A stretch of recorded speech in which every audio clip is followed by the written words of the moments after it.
छत्तीसगढ़ में किसानों के लिए खुशखबरी तो है कि प्रदेश सरकार 15 नवंबर से धान खरीदी का काम शुरू करने जा रही है, लेकिन इसके साथ ही एक बड़ी समस्या भी सामने आ गई है और वह है गिरदावरी पंजीयन में गड़बड़ी। परेशान किसानों ने कलेक्टर से तकनीकी त्रुटि दूर करने की मांग की है। कई किसान ऐसे हैं जिनकी गिरदावरी तो हो चुकी है, लेकिन जब वे अपने एग्रीटेक पोर्टल पर रिकॉर्ड चेक करते हैं तो वहां उनकी जानकारी निरंक यानी शून्य दिख रही है। मतलब यह कि खेत में फसल बोई हुई है, लेकिन रिकॉर्ड में वह खाली जमीन बताई जा रही है।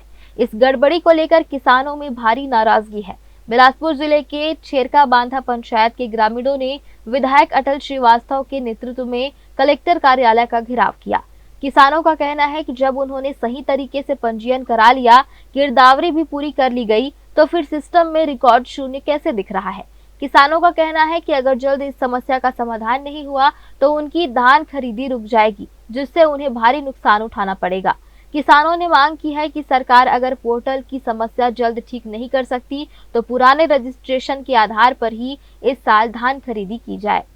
सरकार ने एक स्कीम लगाई थी कि कुछ बेरोजगारों को वो करके टैक्स सिस्टम से गिरदावरी की जाएगी। वो सब हुआ भी, पर अभी देखा जा रहा है कि रिकॉर्ड में किसी का भी नाम गिरदावरी में नहीं है। तो किसान परेशान है क्योंकि फसल पक के तैयार है, फसल कटाई का समय आ गया है और किसी भी किसानों का छेरका बांधा में नाम नहीं है। तो ये बहुत बड़ी त्रुटि है। इसमें एसडीएम साहब को भी पहले अवगत कराया गया। पटवारी से 2 बार हमारे किसान भाई लोग मिले, पर उसका कोई निर्णय नहीं हो पा रहा है। इसलिए आज कलेक्टर के साहब से मिलने आए हुए हैं कि कलेक्टर से बात करके इसका तुरंत उसमें फिर से गिरदावरी करके जो भी फसल लगी हुई है या जो कट गई है सबका नाम चढ़ाया जाए। ये है कि वो बता रहे हैं कि किसी का हो नहीं पाया है, सब पंजीयन नहीं हो पाया है, सबका निरंक बता रहा है और सभी किसान परेशान है। धान फसल पूरा पक करके तैयार हो गया है, तो करें तो क्या करें हम। हर साल तो किसान अपना धान बेचते हाँ, हर साल बेचते आ रहे हैं, इसी साल ऐसे हुआ है।